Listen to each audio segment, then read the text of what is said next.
The crystalline halls of the Zypherian flagship stretched endlessly before Benjamin, each surface reflecting the cold, violet light of distant stars. He had been assigned as Earth's diplomatic attaché only 3 weeks ago, and already he'd managed to violate at least a dozen protocols he didn't know existed. The Zypherians were a proud, ancient race, elegant beings with luminescent skin that shifted colors with their moods, and their queen, Zolvara, was the most intimidating of them all.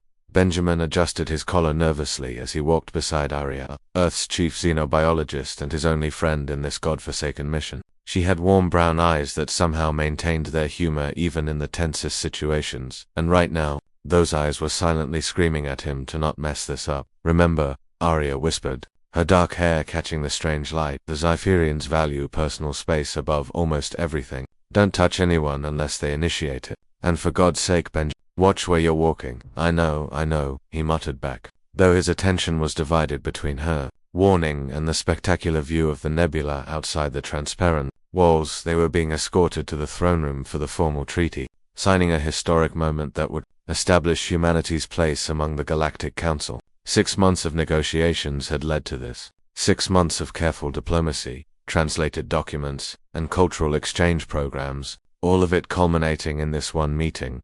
The massive doors to the throne room opened with a resonant hum. Inside, Queen Zolvara sat upon a throne that seemed to be carved from a single massive gemstone. She was breathtaking and terrifying, in equal measure, nearly 8 feet tall, with skin that currently shimmered a regal gold and deep purple. Her 4 arms were adorned with ceremonial jewelry, and her eyes, all 3 of them, fixed upon the human delegation with an intensity that made Benjamin's mouth go dry. The human delegation filed in, and Benjamin found himself standing directly behind Arya. The Zypherian honor guard lined both sides of the long approach to the throne, their expressions unreadable. Ambassador Chen led their group, his decades of diplomatic experience evident in every measured step. Everything was proceeding perfectly. Queen Zolvara stood to greet them, her movements fluid and graceful. The translator devices chirped softly as formal greetings were exchanged. Benjamin allowed himself to relax slightly. Maybe this would go smoothly after all. That's when it happened. A small maintenance drone, no larger than a soccer ball, malfunctioned and shot across the throne room floor directly toward Benjamin's feet. He jumped back instinctively, stumbling into Arya, who lurched forward. Benjamin reached out to steady her, but the polished floor offered no traction. He spun, arms windmilling, and crashed directly into someone behind him. His hand made contact with something soft yet firm. Time seemed to freeze. Benjamin looked up and up into the 3 furious eyes of Queen Zolvara. Her skin had shifted from golden purple to an angry, pulsing crimson. The temperature in the room seemed to drop 20 degrees. "How dare you touch my ass, human," the queen said, her voice like thunder rolling across mountains. Every translator in the room screeched the same translation. Every Zypherian guard's hand moved to their weapon. Ambassador Chen's face went white as a sheet. Benjamin's brain short-circuited. Of all the diplomatic incidents he'd imagined, this had never made the list. His hand had indeed made contact with the queen's posterior as he'd stumbled into her. In Zypherian culture, as Arya had briefed them repeatedly, unsolicited physical contact was considered a grave insult. Touching royalty without permission was even worse. "Your Majesty, I am so incredibly sorry," Benjamin stammered. But the queen raised one of her 4 hands, silencing him. "You humans," she said, her skin still that angry crimson. "You bumble around the galaxy like infant Grillocks, touching things you shouldn't, destroying protocols established over millennia. And now, you have the audacity, the sheer, incomprehensible audacity, to touch the royal person of the Zypherian matriarchy." Benjamin wanted to disappear. He wanted the floor to open up and swallow him whole. He could feel every eye in the room upon him, could sense the 6 months of diplomatic work crumbling around his ears. But then Arya stepped forward. "Your Majesty," she said, her voice steady despite the tension crackling through the air, "if I may speak." The queen's 3 eyes shifted to her. "You may. What my colleague did was unintentional and inexcusable by any standard of etiquette, but it's also quintessentially human." Arya's voice carried through the throne room with surprising authority. "We are clumsy. We make mistakes. We trip over our own feet and crash into things we shouldn't.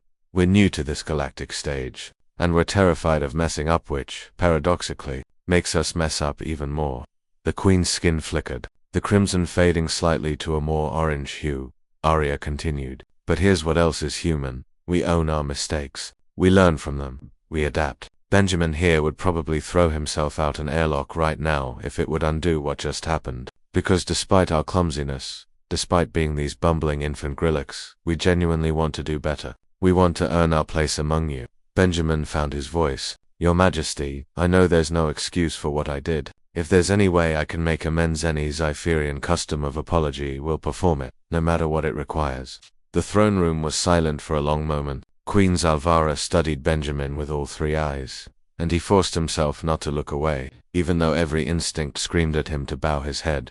Then, something unexpected happened. The Queen's skin shifted again, this time to a pale blue that Benjamin's briefing materials had indicated meant amusement. You know what the last species to accidentally touch me did? The Queen asked. Benjamin shook his head mutely. They blamed their equipment. Then they blamed their subordinates. Then they tried to pretend it never happened at all. Her skin rippled with colors Benjamin couldn't interpret. Not once did they simply apologize and own their mistake like you just did. She descended from her throne, her movements deliberate. Benjamin's heart hammered in his chest as she approached. She stopped directly in front of him, towering over his frame. The Zypherians value many things: human, decorum, protocol, tradition, but we also value courage and honesty. She extended one of her four hands. You have both, it seems. Even if you lack coordination. Benjamin stared at the offered hand, then carefully took it. Her grip was firm and warm. The treaty stands, Queen Zalvara announced, her voice carrying to every corner of the throne room, though perhaps we should include a clause about personal space violations and their appropriate penalties. Her skin shifted to a warm golden color, and Benjamin realized with profound relief that she was joking, that as the formal ceremony continued, Benjamin caught Arya's eye. She was grinning at him, shaking her head in amused disbelief. He'd almost destroyed Earth's galactic debut by accidentally groping an alien queen, and somehow, it had worked out. Later, as they left the throne room with the signed treaty in hand, Arya elbowed him gently. You know you're going to be famous for this, right? The human who touched the queen's ass and lived to tell about it. Benjamin groaned. Please tell me that's not going in the official report. Oh, it's definitely going in the official report, she laughed. But hey, look on the bright side. You've proven that humans can literally stumble their way into diplomatic success. Benjamin couldn't help but smile. Humanity had earned its place among the stars, one embarrassing accident at a time, and somehow that felt perfectly appropriate as they walked back through the crystalline halls. Benjamin made a mental note. Watch where you're walking, especially around royalty. It was a lesson he wouldn't soon forget.